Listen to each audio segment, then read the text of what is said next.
안녕하세요. 김효지 미국 부동산 구독자 여러분. 오늘은 이 자리에 아주 귀하신 분을 모셨는데요. 미국에서 투자면 투자, 절세면 절세, 상속이면 상속, 그리고 은퇴까지 전문적인 내용을 전달해 주시는 미국 변호사 존총 대표님을 이 자리에 모셨습니다.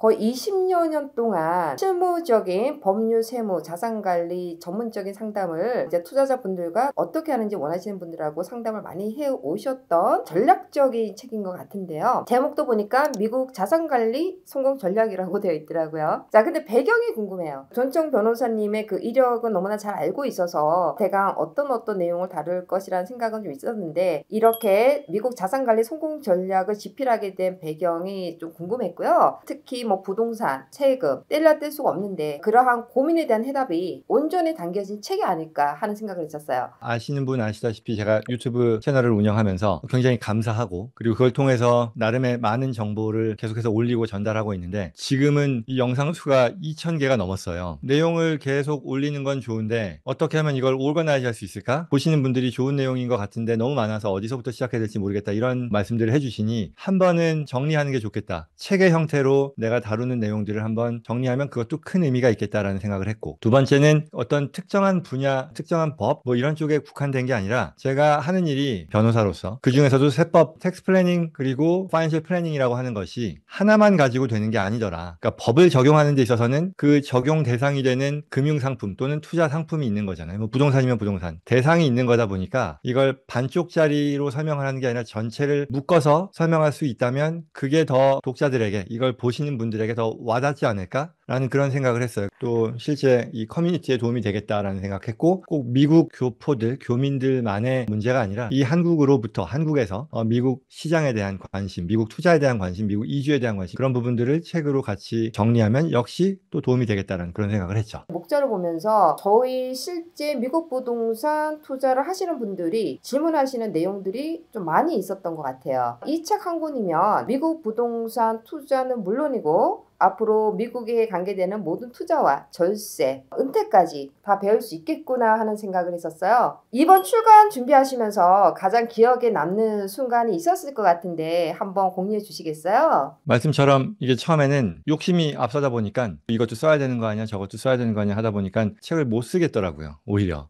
욕심을 버리고 한 권으로 모든 걸 다 담았다기보다는 이 미국에서 경제 활동을 하는 사람들이 정말 알면 좋겠다라는 거를 좀 너무 어렵지 않게, 그리고 너무 자세하지 않게 종합적으로 담으려고 했어요. 책을 받아봤을 때 출판사 사장님이 몇 차례 이제 원고 수정하고 최종적으로 책이 나온 거를 들고 저하고 식사하는데 그 자리에 오셨어요. 그래서 보니까 야, 책이 이렇게 나오는 거구나, 이렇게 예쁘게 나오는구나 해서 뿌듯하기도 했고, 그때 그 책을 보면서 언뜻 딱 스쳐가는 생각이, 이 책들이 한인 교민 가정의 책꽂이에 하나씩 있으면 참 좋겠다라는 소박한 생각이라고 했는데 소박이 아니죠, 사실은.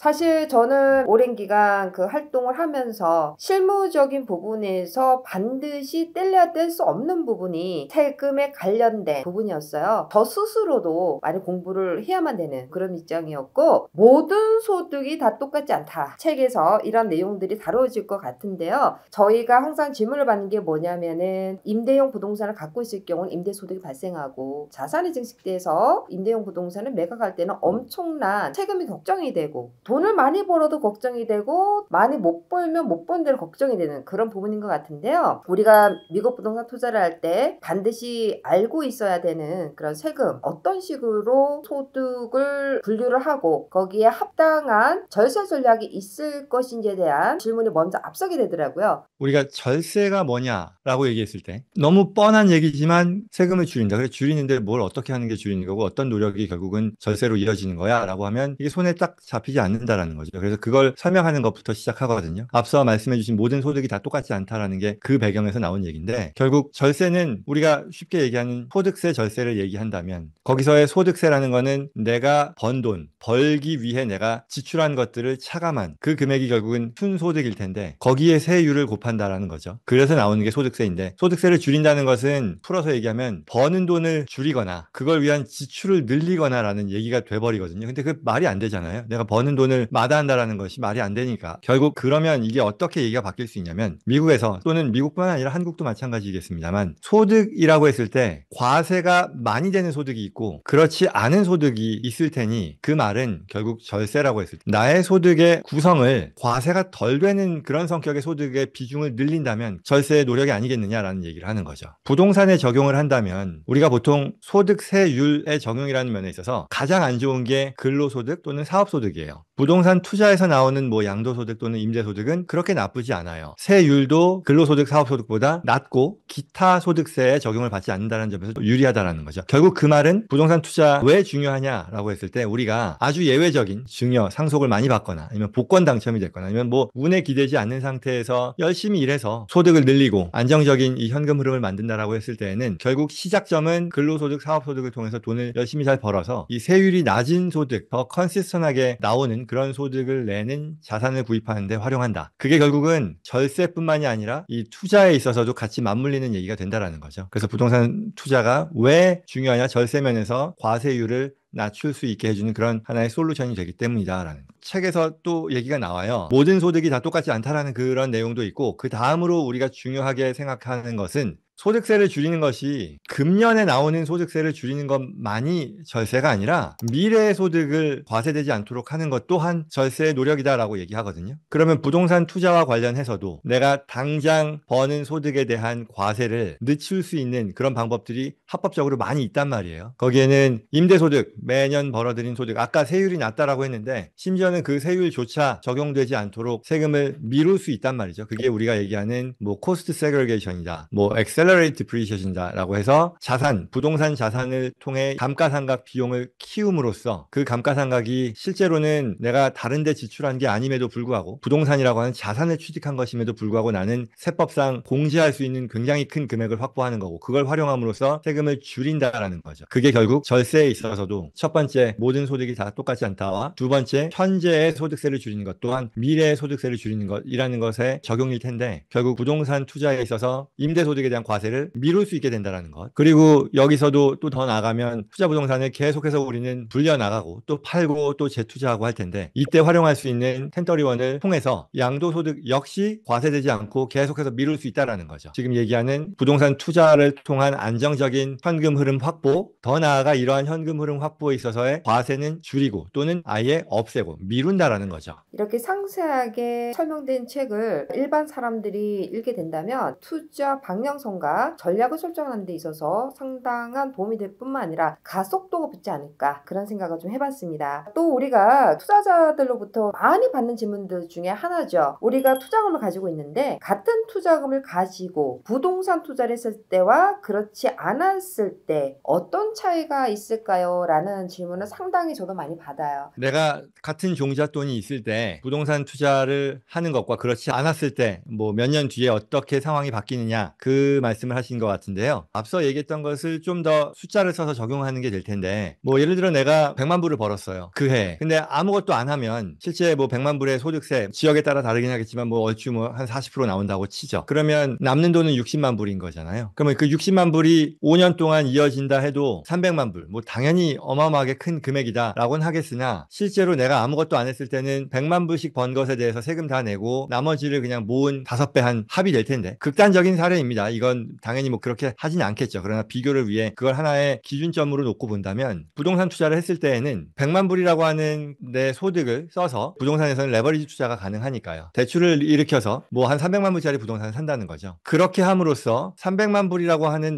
나의 투자 자산이 생긴 건데, 앞서 얘기한 것처럼 이걸 미국 법이 허용하는 몇 가지 방법을 활용하면 실제 나는 투자 자산을 샀음에도 불구하고 세법상 공제할 수 있는 비용이 생긴다. 서류상 손실이고 이게 가속 감가상각 정착하게 따른 서류상 비용일 텐데 이걸 활용해서 내가 벌어들인 소득을 과세되지 않도록 비용 공제할 수 있는데도 쓸 수 있게 되고요. 이와 같은 과정을 계속해서 반복한다면 결국 나는 100만 불의 소득을 가지고 세금도 안 낸 상태에서 매년 뭐 300만 불 부동산을 5개 산다 그러면 1,500만 불 자산가가 되는 거잖아요. 그리고 또한 이 부동산이라고 하는 것 우리가 인플레이션 감안하면 자산 가치가 계속 올라갈 것이라는 것은 충분히 리즈너블한 그런 기대일 테니 그걸 비교하면 투자 성과 면에서건 부동산을 활용하지 않고 그대로 가만히 있는 그런 경우와 비교했을 때의 절세 면에서의 효과건 두 마리 토끼 모두 쫓아갈 수 있는 그런 솔루션이 된다라는 거죠. 이런 투자자분들하고 이게 상담을 해보면은 세금을 너무 많이 내서 부동산을 좀 투자를 해야 되겠다 하고 상담 요청을 하시는 분들도 계시거든요. 그래서 이제 그분들 같은 경우에는 회계사님 분들하고 거기에 대한 어떤 솔루션을 찾기도 하고 이제 그런 경우가 많았는데, 자, 미국 부동산 투자의 실전 액션 플랜이 3가지가 있다고 이 책에서 언급하고 있는데요. 앞서 나왔던 얘기가 좀 더 구체화되는 걸 거라고 생각하는데요. 부동산 투자라는 것이 왜 효용이 있느냐 또는 어떤 식으로 그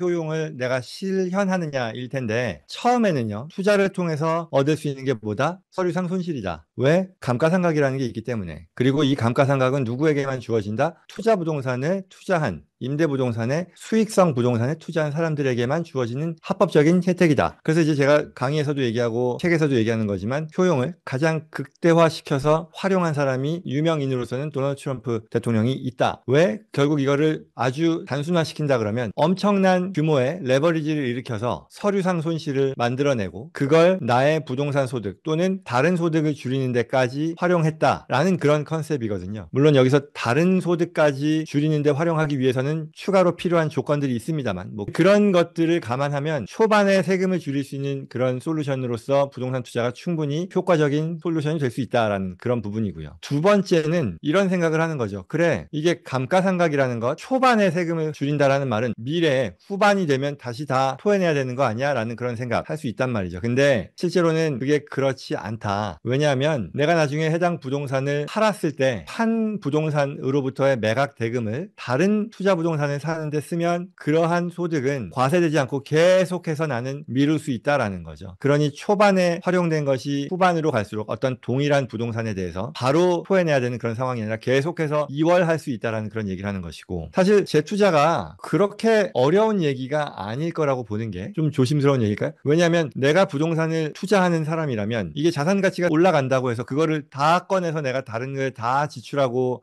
여기까지야라고 하지는 않을 것 같아요. 결국 그러한 성공 사례를 통해서 계속해서 재투자하는 거는 대단히 자연스러울 것 같고, 거기서 이제 나오는 현금 흐름을 가지고 내가 은퇴 생활을 하건 이런 생활을 하고 계속해서 이어간다라는 것이 더 오히려 그렇지 않은 것보다 자연스러울 것 같은데, 결국 그 말은 어차피 세금은 이거 내는 거 아니야가 아니라 계속해서 이월할 수 있는 합법적인 솔루션 1031을 지금 얘기하는 건데 그게 있을 거다라는 거. 그리고 이제 세 번째는 결국은 내가 끝까지 이걸 가지고 있으면서 현금 흐름을 내가 활용하고 필요하다면 그 자산을 하나의 담보로 삼아서 부채를 일으키면 그 해당 부채를 가지고 내가 계속해서 쓸 수 있게 되고, 그러면 이후에 상속을 할 때에도 상속세에 대한 걱정, 뭐 굉장히 행복한 고민이긴 하겠습니다. 미국에서는 워낙에 상속세 면제의 금액이 높기 때문에. 그럼에도 뭐 그 금액이 낮아질 가능성도 있고 또는 그보다 내가 더 자산이 많을 수도 있을 테니 그런 상황에 있어서도 상속세 면에서는 결국 내가 상속할 때 부담하는 상속세의 기본이 되는 또는 대상이 되는 자산은 나의 넷 에셋이잖아요. 그러니 그런 부분들을 내가 실제 부동산 전체 밸류가 아니라 이 모기지를 통해서 일정 부분 현금화를 함으로써 그 밸류도 낮출 수 있고, 현금화한 그런 자산들은 다른 방식의 투자를 통해 이 상속세나 이런 것들을 확보하는데 활용할 수 있다. 그래서 끝까지 우리가 윈윈 할 수 있는 그런 솔루션으로 이어질 수 있다라는 얘기를 하려고 했습니다.